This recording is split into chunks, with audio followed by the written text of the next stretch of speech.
haven't we all suspected for decades that there's someone behind the curtain making money that we can't see?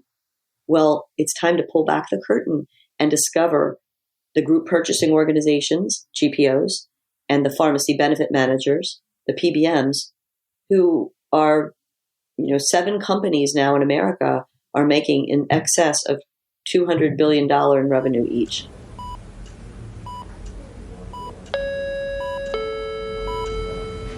Paging Dr. Cook.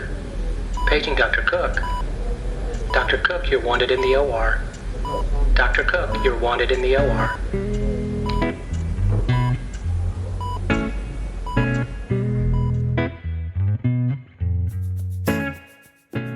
Welcome to the Prescription for Success podcast with your host, Dr. Randy Cook.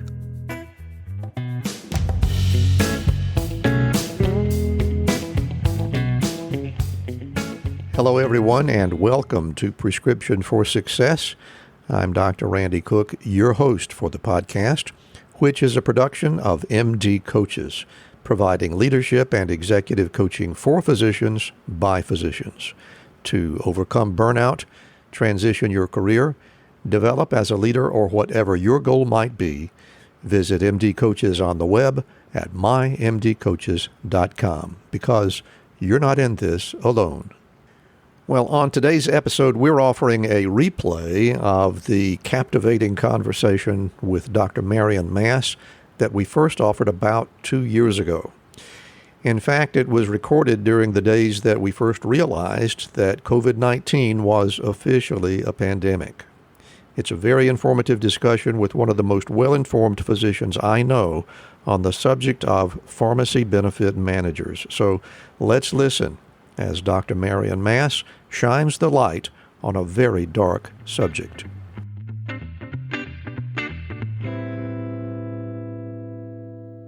And we're back today talking with Dr. Marion Mass. If you are a regular listener to Prescription for Success, and we hope you are, you know that we talked in a previous episode with Dr. Mass about her journey to success, and we came to a point where we were discussing your special knowledge, Marion, with respect to healthcare economics, and welcome back, by the way. Thanks for being here again. Oh, my pleasure. But we talked about what a mess we have in terms of healthcare finance.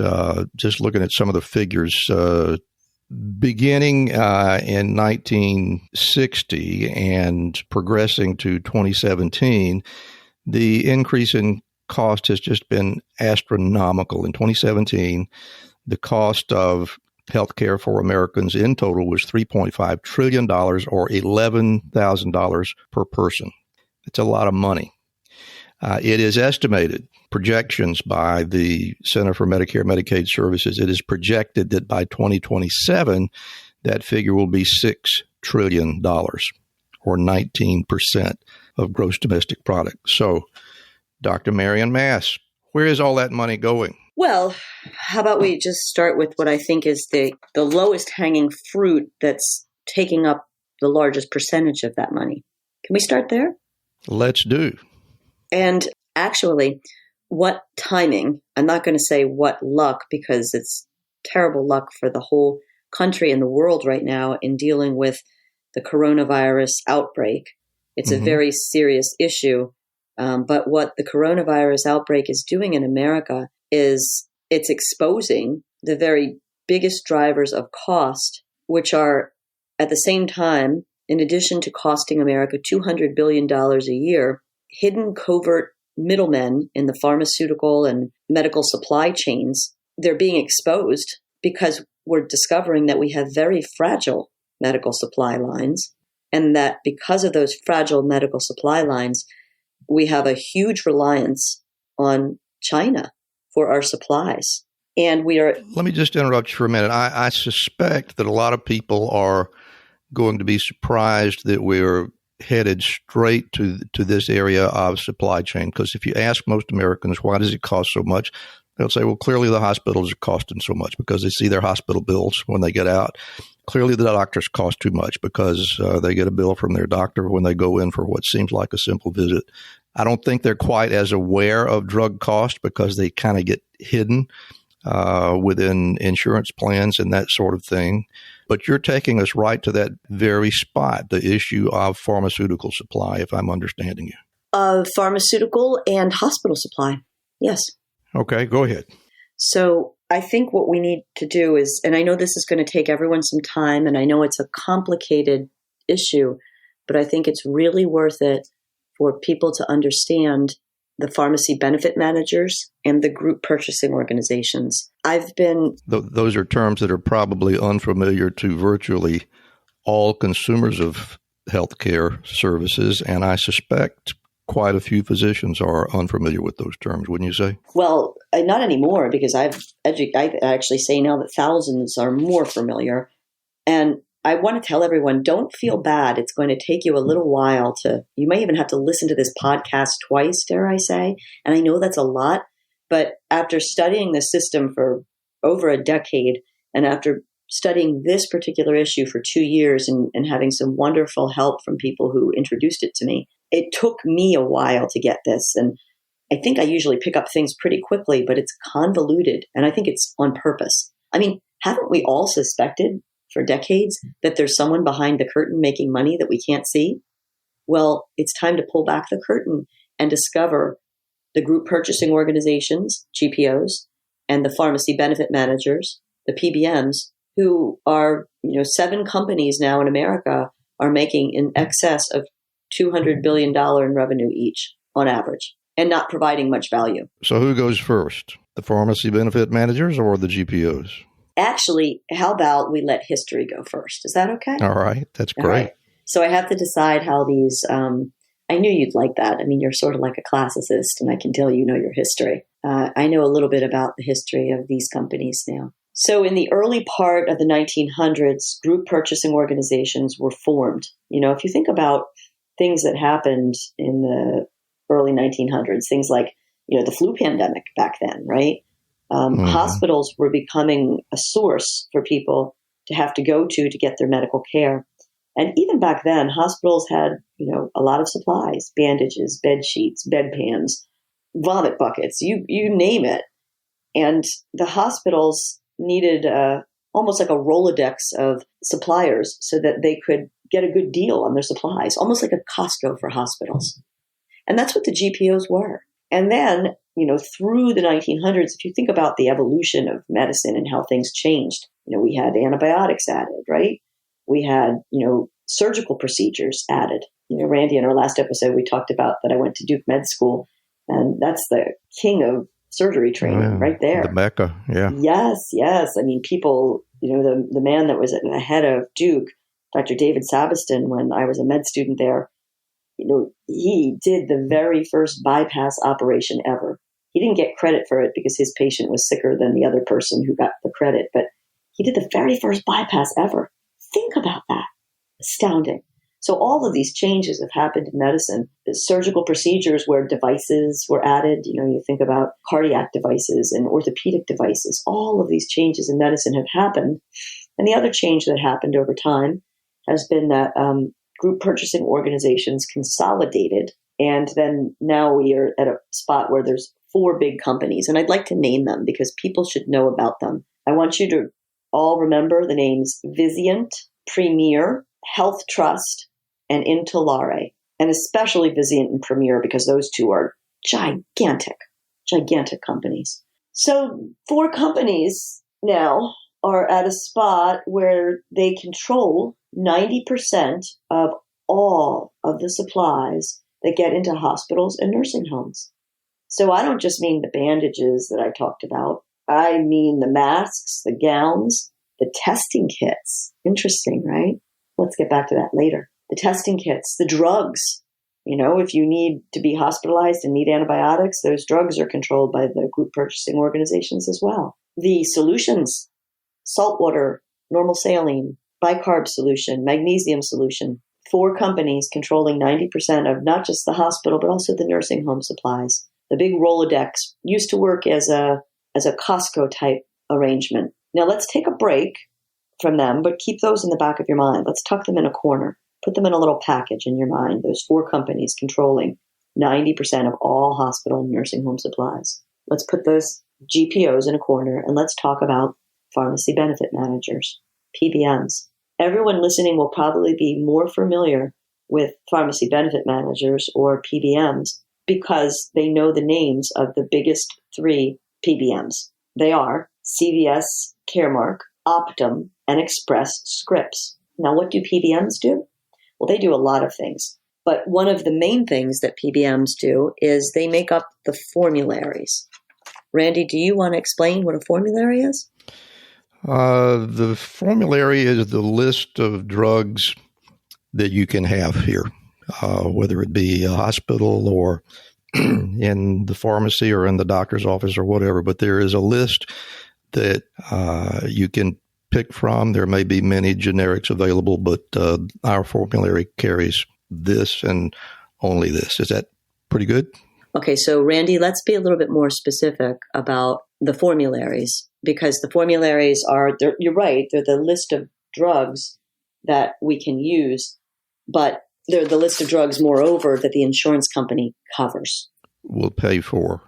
Exactly. Yeah. So they tend, silly us, we thought the doctors picked things, right? And I will tell you, Marion, I actually do have a little bit of historic knowledge in that territory. I don't know how many people remember the institution of Medicare Part D, as in drug, but that was the point where pharmacy benefit managers, I think, began to really feel their oats, because this was a plan to be administered under Medicare where individuals could sign up for a plan to allegedly get their medications at a discounted rate. It was administered completely separate from Medicare. Patients had to pay a premium. I think it was something like $325 a year to be covered under Part D.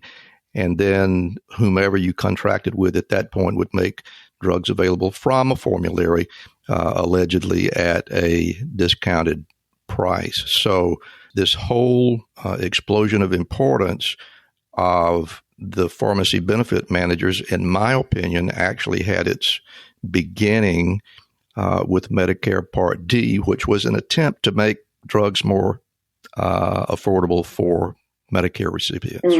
Oh, yes. You're so smart, Randy. And I'm going to explain in a minute exactly what happened there and how. So the pharmacy benefit managers, they do that. And like later on, ask me and I'll run through my list of the 5 other ways that they make money. But they're obviously making quite a bit of money. There's CVS's on every corner. But you should know that 60% of CVS Health's revenue comes from its PBM. 60%. CVS, the big company, the big umbrella company, has CVS Caremark. Its PBM is a subsidiary. 60% of all CVS's revenue is coming through the PBM. The PBMs are cash cows.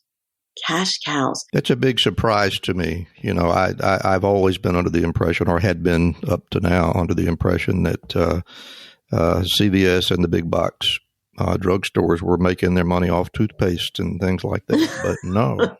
I was too. I know, but you had to dig. And by the way, there's an article I published on MedPage today on February 10th, 2020. It's called American Healthcare Increasingly Corporate and Rapacious.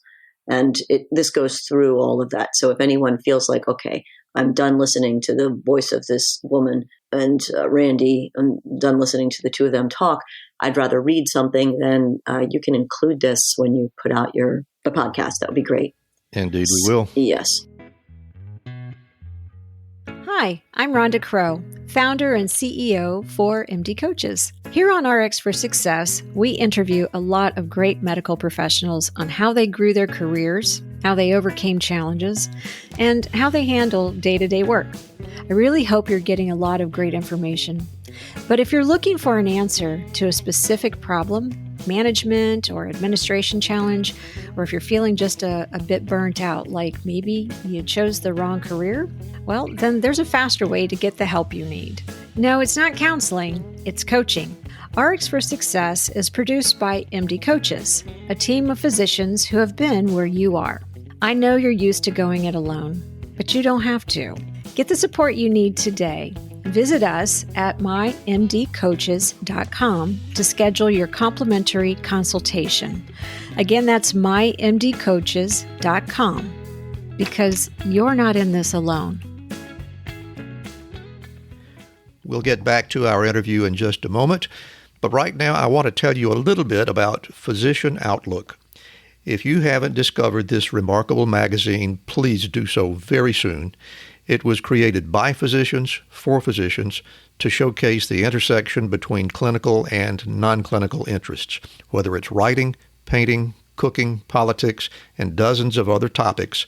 Physician Outlook gives a physician perspective. It's available online and in print. It's really unique among physician lifestyle magazines. And like the Prescription for Success podcast, Physician Outlook amplifies the voice of any physician who has something to say. It also engages patients who still believe in physician-led, team-based care. And Prescription for Success listeners can get 3 months free when you enter our promo code RX for Success and select the monthly option at checkout. That's a really great deal on this stunning publication. And now let's get back to today's interview. All right, so now let's get our group purchasing organizations, our GPOs, back out of their box and put them next to the PBMs. So in your mind, everyone who's listening, I want you to visualize 4 big companies, GPOs, make the word GPOs and put it right there. And then those 4 big companies, including Premier and Vizient, and then take PBMs and those 3 big companies, CVS Caremark, Optum, and Express Scripts. Now let's take these companies. For decades, these GPOs are working like Costco's for hospitals and nursing homes. And for a couple decades, a shorter time, the pharmacy benefit managers are doing the administration of all prescriptions in the United States. Now, the big change, the terrible thing that happened, it's always this way. The government got involved. Doesn't that bode ill? Everyone in America on healthcare should realize that whenever the government gets involved, their healthcare is going to become less affordable and less available. Every single time they've done something. Hasn't that happened? Of course it has. And even if people say, well, I love Medicare, everything gets covered. It's that word covered is the problem. Because when you cover stuff, whether it's you're covering up the formularies in hospitals, or people are covering the drugs in hospitals, or people are covering prescription drug benefits, or they're covering insurance, or they're covering through Medicare or covering through Medicaid, when they cover it, they're also covering the cost. And when they cover the cost, it stays hidden and high. So let's get out those boxes, GPOs, PBMs. In 1987, tucked inside the 87 Medicare-Medicaid Patient Prescription Act was a statute that most people didn't know about. I didn't know about it. I was busy studying healthcare reform for 8 years until a gentleman named Bob Campbell, an anesthesiologist from Pennsylvania, very, very smart man, told me all about this. And Randy, I felt stupid at first. I mean, I felt like I needed like sock puppets to explain this to me. Like it took like 16 conversations. I think I got it now, but it's very hard to understand. But I will tell everyone in earshot, understand this and push to repeal the damage done in 1987. And we will be well on our way to making healthcare much more affordable for all of America. We will be saving America $200 billion per year plus. We will be ramping up manufacturing in the United States. We will restore choice and competition, and we will be exposing some of the most rapacious industries that have ever been known to haunt the Washington, D.C. miasma and to hamper the United States medical system. I don't say that lightly. Yeah, Marion, I really want to underscore that. And I'm in a position to have seen the change, and I have to say we were taken quite by surprise. We were taken from behind because, as you are aware, the number of administrative personnel in the healthcare world today is about 3,200 times bigger than it was when I started practice in 1980. And I think the reason that came about was because healthcare delivery or finance of healthcare delivery became so complicated that it was easy to convince physicians that they just didn't have the capacity to understand that, and it would be better left to the business people. And we gave up control of our hospitals, and in many cases, even our private practices, to people that went to business school rather than medical school, and they were supposed to be smarter than us.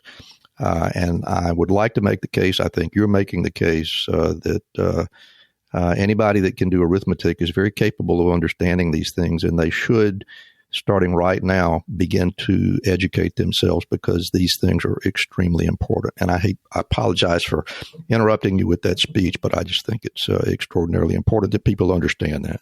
Oh, I agree. And I think you're 100% right. So I do tell people, yeah, you know what? We are at fault for physicians for allowing everyone else to control the system. We never should have let it go. But as the system became more complicated and we became more busy, and it was really hard when, my husband and I were two young physicians having a family. I wasn't involved back then. God bless the young physicians I know around this country. I know many young physicians that are getting involved, and I tell them all the time, thank God for you. We need you. And, for the older physicians, I think they honestly thought to themselves, well, this will never happen to us. And then, of course, there's some of them that just thought, well, I'm here to make money. And then there's plenty of them that sold out and became directors for the various industries. And those people are, well, anyways. I can tell you that I and many others simply thought that by freeing up business management to people who like to do that sort of thing, we would be freer to practice medicine. Little did we know what we would actually be encountering. So we dropped the ball. I'm going to say my generation dropped the ball, but my goodness. And Randy, our patients are paying dearly. They're paying with increased costs, with reduced access, and in many times probably their lives. The U.S. mortality has dropped slightly. Infant and fetal mortality is high. I can explain why I think part of. And, people are saying there's medical mistakes, but, when all of this takes over, it's kind of easy to make medical mistakes in the light of all the paperwork and all else that we have to do. But let's get back to those PBMs and GPOs and that Sentinel event, 1987, Medicare, Medicaid, Patient Protection Act, stuffed like they always stuff the sausage. Stuffed inside that act was this little-known statute called the Safe Harbor. And it shouldn't be called a safe harbor. I've said it on other programs. It should be called a pirate's plunder. It was a safe harbor to allow those group purchasing organizations, the 4 companies now which control 90% of all hospital supply and nursing home supply, is allowing those 4 companies to be able to take money from the suppliers. Well, that's a kickback in any other industry, and it's not allowed. That's exactly what it is, yeah. Yes, they have a safe harbor for kickbacks. My Lord. There's a fantastic graph. I'll share it with you, too. You can take a look, and of course you realize, I believe that the durable goods in hospitals run, I think, about 20% of the total hospital costs. The hospital costs are the biggest cost driver. They're even outpacing college tuition, and with 2 in college, I know all about the pain of that. But the cost of hospitals are outpacing everything else. They're driving the cost of healthcare. And, as an aside, everyone's talking about these big surprise bills. Well, part of the reason the hospital bills are so high is the cost of the supplies, the medications, the durable goods in the hospital. And part of the reason they're so high is because of these kickbacks. So what happens when you have kickbacks, as you well know, anyone who decides they want to get in on the market, get in on the racket, is going to pay to have their product put on the GPO's formulary so that they're the ones that are selling everything. And if they pay enough and they become the sole source supplier, well then, are they going to charge a lot or a little if they're the only one making something? They'll take as much as they can get every time. Yes, they tend to do that, don't they? People making money like to keep on making more. It becomes like an addiction for them. And so Marion, if I may, I want to just underscore one other thing with respect to the Safe Harbor Act and that legislation that occurred in the late 1980s. There was also legislation under the title of the Stark Law that made it absolutely illegal for physicians to take anything that looked like a kickback. The reason this came along was because physicians were investing in laboratories and radiology departments, and first one thing and then another, and then they were referring their patients to these facilities, and people said, "Oh, what a terrible, terrible thing! These doctors are taking advantage of everybody. We must stop this." And they made that illegal while simultaneously protecting these enormous corporations that you're talking about right now. And I think it's very important for physicians to understand just how they were duped by allowing anti-kickback legislation to be enacted against them while these enormous corporations were set up to be protected from this so-called evil thing that would be going on. So I'll let you talk for a while now. Yeah, no. And you know what? It is appropriate. Physicians shouldn't be taking kickbacks. That is exactly right. And I don't mean to say it was wrong to make sure that the physicians didn't double dip, but my goodness, look who they protected. Oh, absolutely. Yeah. So these group purchasing organizations got their kickback rights. And then in 2003, the same year that the Medicare prescription drug benefit thing passed, the PBMs had the safe harbor extended to them by the then Secretary of Health and Human Services. And Randy, you brought up before that, physicians, everyone said we can run healthcare better than you. We're businessmen. Here's a cautionary tale, because the head of HHS who did that is a man named Tommy Thompson. He was the former governor of Wisconsin. And before he was the governor of Wisconsin, I think he was the president of Amtrak. You can check my facts on this. But so how do you go from running a train company to running, being a governor, and then all of a sudden you're going to be the healthcare expert in the nation? Right. And, this was, 2003. This was G.W. Bush. And I think he was an honorable person in many respects. His father was certainly wonderful.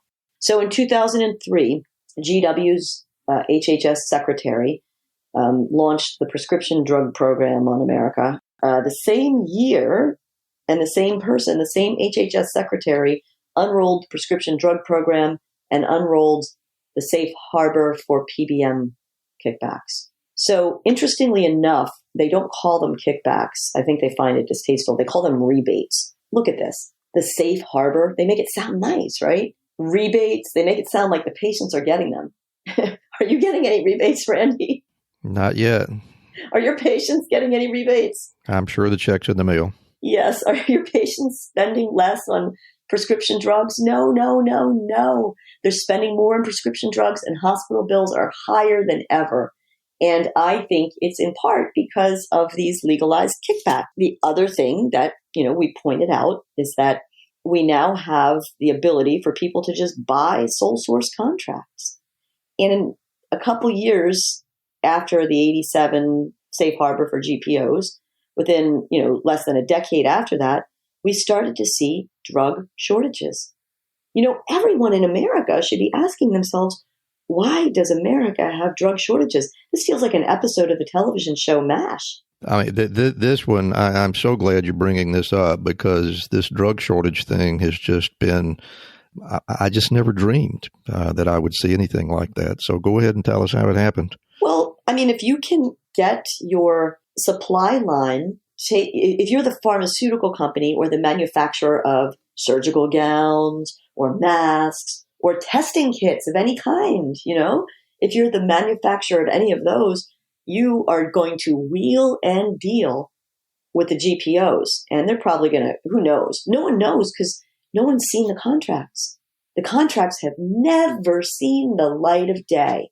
How do I know that? Because I went to an FDA symposium, and at the FDA symposium, the head lobbyist for all the GPOs, and I'm going to name him. His name is Todd Ebert. And the reason I'm naming him is because every time I write about this issue, he comes along and writes a retraction piece. And in his retraction piece, he calls me a conspiracy theorist and kind of says something along the lines of, oh, ha, ha, ha, ha, Dr. Mass is a conspiracy theorist. GPOs are saving Americans money. Well, you know what? All of my work that I do, as you know, I don't get paid a cent for. None of this advocacy do I get paid for. And I have Todd Ebert's 990 on my computer somewhere too. I think he makes like 1.9 million.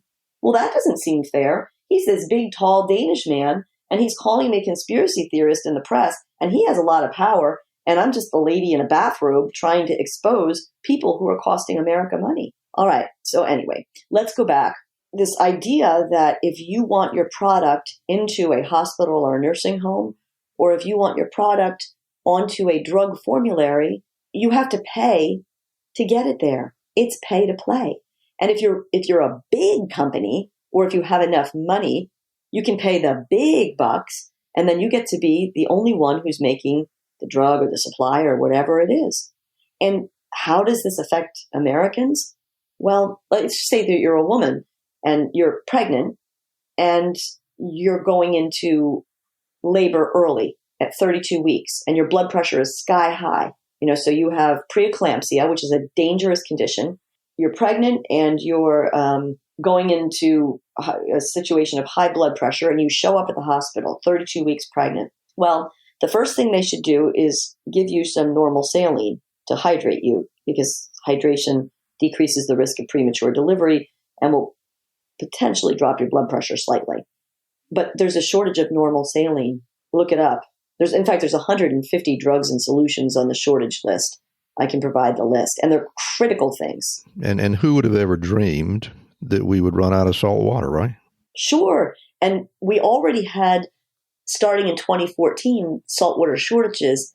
And then in 2017, Hurricane Maria came along and wiped out the Baxter plant in Puerto Rico. And everyone said, oh, this is the reason we have these shortages. But everyone should have been saying, wait a second, why is there only like one plant that's making most of our saline in the United States? Why isn't there 25 plants making a solution that costs $10 a bag to make, that hospitals, when they get it covered on their hospital bills, are getting paid $543 for the bag of saline? See, when you cover it, the costs stay hidden and high, right? All right, so let's just hope that this woman can get a little bit of saline. Now, if the blood pressure goes high enough, she's at risk for having seizures. She needs protection with magnesium, also on shortage. Now, if you can't protect her with magnesium and you can't stop the labor, then this woman really should be put into enhanced labor so you can deliver the baby for her safety and the baby's safety. Well, to do that, you need to give her Pitocin. Guess what? It's in shortage, or it's been in shortage. And then you can't give her Pitocin, so now you're going to have to take her to a C-section, aren't you? Which is more dangerous for the mother and for the baby. So you take her to C-section, and my anesthesiologists around the country are telling me their kits that they have to do their spinals are not the ones that they find to be of the highest quality. Well, of course, those kits are put into the hospitals by the group purchasing organizations. So they have a kit that they can't work as well with. So they still have to give her the spinal. The safest spinal anesthetic is called bupivacaine. Well, that's in shortage. So now if you don't have bupivacaine and you don't feel safe, you may even have to put her under general anesthesia, which is way more dangerous for the mother and the baby. And we're all wondering why we have an increased maternal and fetal mortality, especially among African Americans who have high blood pressure problems in pregnancy. I'm not wondering, and I'm actually telling. I told the Pennsylvania head of the Department of Health. I got on a phone call with her and some of her staff and explained this all. I'm waiting for the follow-up. I mean, I know they're busy and everything, but this is a big issue too, and they have a whole task force on maternal and fetal mortality. I'd like to know if, I'm hoping that they're digging up data on this. It would be very useful. So I don't mean to be throwing them under the bus. I'm glad they took my call. I'm glad they know about this, and let's hope they do something. So now you got 150 drugs and supplies and shortages, and you've heard about some of these stories in the news, haven't you? Did you know that vincristine, a commonly used chemotherapy drug, used to treat pediatric cancers, there was a severe critical shortage of it? Yeah, that one really got my attention. Now, vincristine is actually a drug that's been around since the late 50s, believe it or not, and has been very effective against lymphoma and leukemia. There were a couple of suppliers, as I recall, up until maybe a year and a half ago. And when the currently available, well, the most recently available supplier was shut down because of manufacturing regularities. The other company had gone out of business. How can this be? Well, because they didn't pay enough to get to be the sole source supplier is the guess. Couldn't afford it, right? Well, but so you could uncover this by, and I actually called for this in writing when we went to visit the Senate help staff in, I think it was June of 2019. They had their reducing the cost of healthcare bill. And I pointed out we needed transparency for group purchasing organizations. And I pointed out that the very HHS secretary, the HHS Office of Inspector General, can look at the contracts, the kickback contracts, at any time. And he's never asked. So remember I mentioned Todd Ebert, the head lobbyist for the GPOs? So this Todd Ebert said on a stage at a symposium that I went to in November of 2018, I believe. So Todd Ebert said on a stage that HHS can ask to see the contracts at any time. They just never asked. If you don't mind me saying, he looked a little smug when he said it. So I think that HHS OIG should ask to see every single contract, not just for the current drugs in shortage, but for all drugs that have ever been in shortage, and not just for this year, but for subsequent years, because if they follow the contracts, what I suspect is you might see something like, this is theoretical because I don't know the numbers, but maybe 4 companies were making salt water, and then the contracts, like the kickback amount went up and up and up, and then 3 companies dropped out, and then we're left with Baxter. Well, that kind of is a little bit of evidence, I think, if it works out that way. Yeah, and you would think HHS would be curious about why this goes on. Right. Now, there are places that are calling for such transparency for pharmacy benefit managers at this point. In my own state, our state attorney general, he's a Democrat, Eugene DePasquale. He's a formidable man, very bright. And this auditor general wants to see those contracts for pharmacy benefit managers in the Medicaid space. And there is a state senator, I'm so embarrassed, I'll look up his name, but he wrote the bill to ask for just such transparency. I want to give him credit, so I'll look up his name in a moment. Ryan Aument, A-U-M-E-N-T, state senator in Pennsylvania. So I had a wonderful talk with him, and so Ryan's a Republican, Eugene is a Democrat. This is an issue that crosses aisles. So at the national level, a congressman that I think is actually one of the most honorable men I've met in Washington, D.C., Congressman Roger Marshall of Kansas 1st District. He's an obstetrician. He's only in his second term in Congress. He's actually running for U.S. Senate in Kansas. And I'm very proud to support him by spreading the word of what he does and to be his friend and to have a good access to him. He's a wonderful family man, and he introduced a bill to bring transparency to pharmacy benefit managers. But then these bills get ignored because the lawmakers don't want to do it, and they don't want to do it because the public doesn't know. And I think in many cases, the lawmakers don't know. But it's time for the public to know and then to push on the lawmakers and tell them about it. Well, Marion, my fear is that many of the lawmakers do know, and particularly the ones that have been there for decades and decades. But let's face it, there comes a time when it is in their best interest to do what the people with the deep pockets want them to do. I mean, a person no more visible than Mitch McConnell himself argued for a decade that cigarette smoking had nothing to do with cancer. He comes from a tobacco state. This is just simply the way it works. But citizens as a whole and doctors in particular, I think, have just been very disinclined to ask the kind of hard questions that you've asked and get to the facts. So thank you very much for bringing us to that point. No, that's okay. It's confusing, though, isn't it? It is very confusing. And like I told you, I didn't understand this. So I'm trying to get out the verbal sock puppets here. I hope I'm being successful, and we can do it again. And I know you don't like these casts to go too long, so I kind of want to move on a little bit. So now we have all of these shortages, and if you look at the shortage list, I believe about 85 to 90% of the drugs are drugs that are generics. and should be widely available with lots of competition. And when you look at them, 90% of them have a single manufacturer, and and then right there, we've exposed. So our supply chain is so fragile. We have to shift a little here, and then we have to explain how our supply chain came to be taken over by, I'm sorry to say, the Chinese, because this is very important. And now the coronavirus is exposing that. So about 50% of the ingredients, they call them APIs, they're the pharmaceutical ingredients. So 50% of the APIs are coming from China.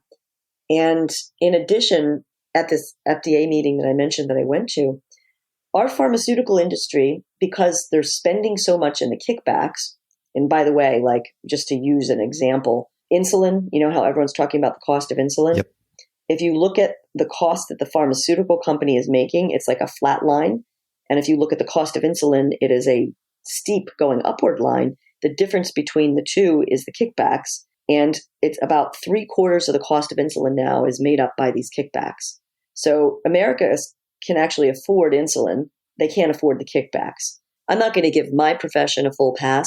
Doctors are doing bad things. Pharmaceutical companies everyone's doing bad things. But we have a bunch of people that I think are capable and ready to do good things, which is wonderful news.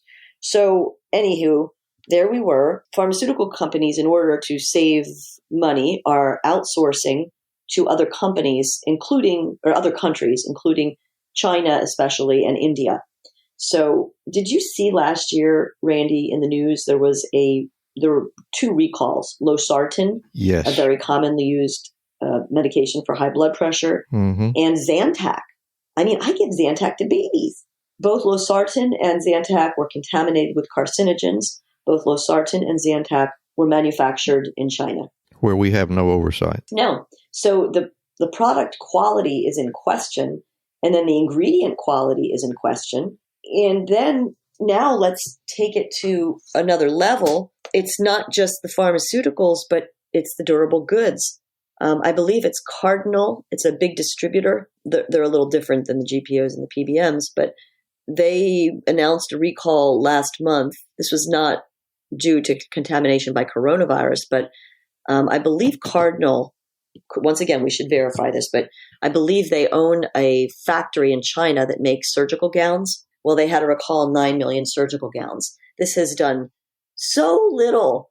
In fact, it's made it very dangerous for our medical system at the time of the coronavirus outbreak. And now, when I just got over telling you that China is making so many of our drugs, and the ingredients for the drugs are made in China, and there's so many things like masks and gowns that are made in China, when the coronavirus comes on, it's cutting the supply lines to the United States. So the doctors on the front lines, the very doctors that have to take care of you with corona, are short on gowns and masks. I'm hearing from doctors that are part of Practicing Physicians of America. I'm hearing that all over America, they are not being protected. So what happens when they get sick? Well, then we're going to have an even worse shortage of doctors and bedside nurses that we already do. You know, our bedside nurses in the ERs and in the primary care offices and the doctors in those places are the front lines for taking care of this coronavirus. And as waves of coronavirus hit across the United States, we're exposed. So the people wearing the scrubs are completely exposed. And the people that should have been getting the masks and the gowns and the gloves and everything into the hospitals, it's the administrations of the hospitals. It's the suits. I don't understand why those suits are not getting up and hollering big time and pointing out the GPOs, because listen to this. You know, if you go and you look among large academic medical centers, I mean, I have here this interesting flyer from the big group purchasing organization Vizient, the people responsible for the healthcare supplies.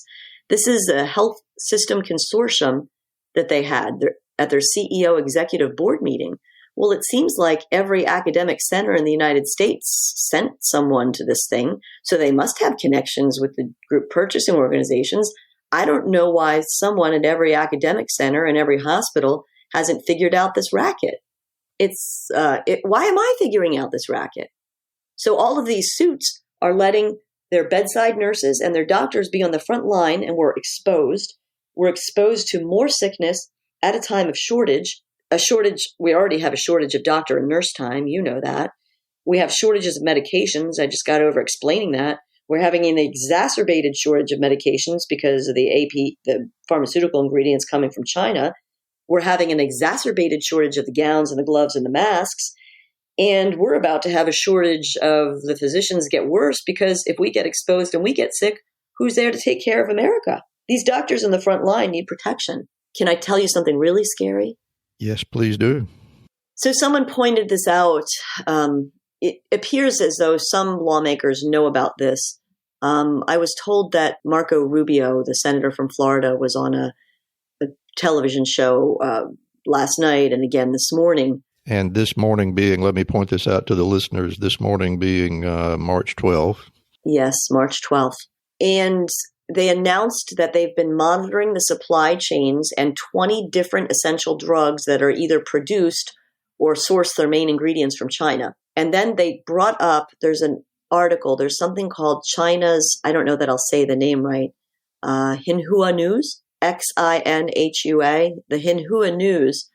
There was an article there, and the article was titled, "Be Bold, the World Owes China a Thank You." And the author said that if China imposes restrictions on pharmaceutical exports, the United States will be, quote, plunged into the mighty sea of coronavirus. Wow. Well. That's pretty spooky. Yes, it's quite spooky. And what really scares me about that is that that to me sounds like they're almost threatening to wipe us out. It's terrifying. Well, that individual certainly is speaking in that tone. And, I suppose we should admit that that may not be how the government of China is going to behave, but still we have to face the fact of what if they did. You have just beautifully pointed out that we have painted ourselves into a terrible tiny corner of being totally dependent on a potentially hostile power that holds great control over our methodology of delivering medical care. And I think it goes without saying that cannot be a good thing. No, I don't think it is at all. And then now I want to bring back to the coronavirus. We've painted the picture. We already had fragile supply lines. Now those supply lines could be cut. And, look, this was one individual in China. Let us hope there are good people in China that are not sounding like this man who, to me, sounds quite rogue. Let us hope that we have some good relations here and that the right things happen. But so now we have frontline physicians and bedside nurses. And, these are my friends, too. So I'm kind of feeling it. And this is me when I stand in front of a patient. And, we always knew that there was risk of exposure. I'll tell you the story another time, Randy, but I had a positive HIV needle stick in med school. It was a horrifying moment. It was in, I think, 1991 at the height of the epidemic when HIV was a death sentence. As doctors and as bedside nurses, we always put ourselves on the front line. This is no different than it's always been. But the other concern that I have here is that everyone is ramping up, making the vaccines and so on and so forth. We have to make sure that we have ingredients from reliable sources. Absolutely. I think that all of our academic centers, and I mentioned before that there seem to be a lot of administrators, with each academic medical center, a lot of them have an administrator who's also on the board of one of these big GPOs. Looks like Vizient houses a lot of them. So I really call on these academics that are on the board to kind of come clean here and let's figure out together what we can do to shine a light on these group purchasing organization practices. And I call on administrators at the rest of these academic medical centers. And look, I went to Duke Medical Center for med school, and I trained at Northwestern University. I mean, these are places that are not foreign to me. And there's really good people among the faculty and among some of the administration. I'm not saying that everyone that's there is a wart. I mean, there's warts and gems in every field. There's physicians that are warts and physicians that are gems. But I certainly think among these academic medical centers whose frontline doctors and nurses are providing the care for the United States patients on everything, and right now in particular are taking the hits on coronavirus and exposed because of all of our shortages, and are also having to take care of other sick patients and are now going to have shortages of more medications because of China's supply lines being cut. I guess it is a good time to end and to say a couple things, and that's I'm calling on these administrators because they're the ones that really should be getting the testing kits into the hospitals and all of the treatment centers of America. I mean, I don't understand why everyone is blaming President Donald J. Trump and saying he's responsible for not getting the testing kits. What does the president have to do with the testing kits? And in fact, I will tell you that the president's administration is aware of these middlemen. And I had met with one of the domestic policy advisors about 2 years ago and informed them of the group purchasing organizations. They immediately connected me to a surgeon at Hopkins. He's quite famous, Marty McCary, and I'm honestly honored that he considers me a friend. He and I spoke earlier this week, and he's written some fabulous things about coronavirus. Yes, we do need to be prepared. We do need to exercise caution. We need to try to knock and prevent the spread before it gets out there. But Dr. McCary wrote a book called The Price We Pay that I heavily recommend. And I told him about the group purchasing organizations. He included them in his book. I was thrilled. He got to several other individuals that know a lot about this issue, and that also I'll give credit to both Phil Zweig, a journalist from New York, and Bob Campbell, again, an anesthesiologist in Pennsylvania. Those two are the real deep knowledge people on GPOs. And Dr. McCary knows about it. The president, at least some of his administration, is aware. But you have to understand, he can't do anything about group purchasing organization GPO kickbacks because it was a congressional law. He can't do any executive orders. This is on Congress. Which is right, which is exactly where all of the law starts. And I want to make sure that nobody gets the impression that I'm trying to defend any congressman with what I'm about to say. In fact, I want to kind of throw a barb at him. Congressman, any politician they measure their successfulness by the amount of donations that they can get. And because of some rather unwise legislation in the past, I think corporations are able to spend as much money as they wish on these politicians. And I think politicians accept money without fully understanding exactly what's being bought. And for the most part, it is what is bought, I think, is their ability to look away. They take their money, they get elected, and they stay interested in what they're interested in. The interest needs to be on exactly the kind of things that you're talking about right now. And if they would be interested, they really could do something about it. And I agree with you that nobody in the executive branch is in a position to fix it with a stroke of a pen. It really happens in the legislative branch is what I think you're saying, and I agree. Right. And, how to put it nicely, you're right. I think that one of the problems that happens is now these companies, and I told you they've become very, very wealthy. Everyone blames, the prices of drugs and hospital stays on, pharmaceutical companies are making so much money. If you take all the pharmaceutical companies in the United States and divide their total revenues, they make on average, some make more, of course, $1.7 billion in revenues. Each company makes $1.7 billion. That sounds like a lot.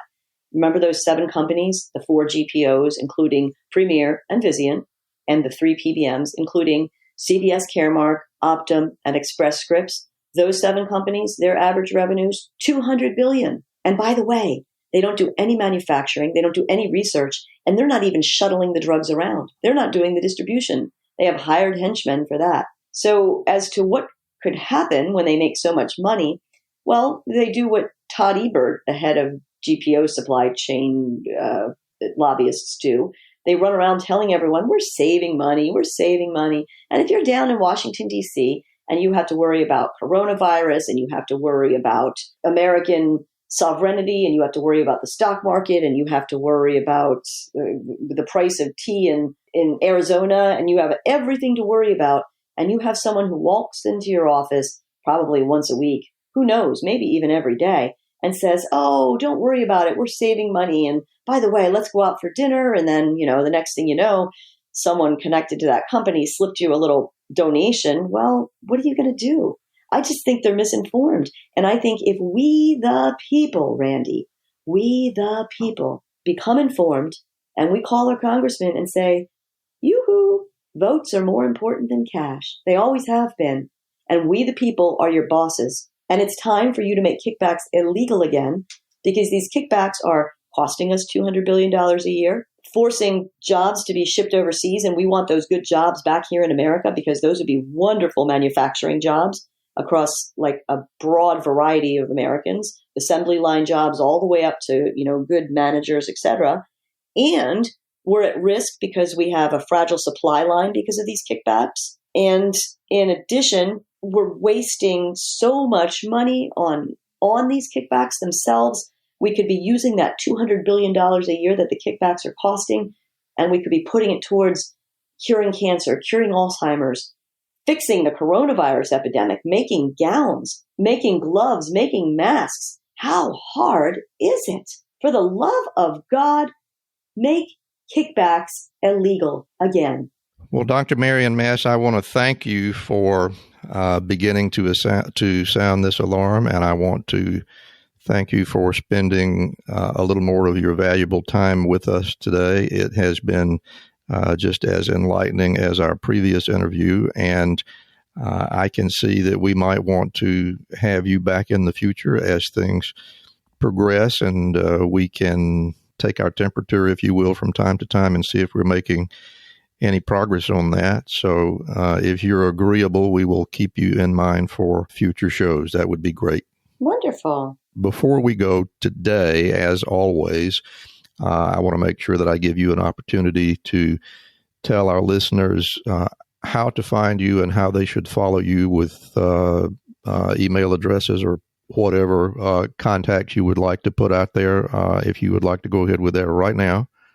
Yes. So actually a very simple way for modern day people to find me. They could go to @mass_Marion on Twitter, and then they could go to practicingphysicians.org to find the Practicing Physician page.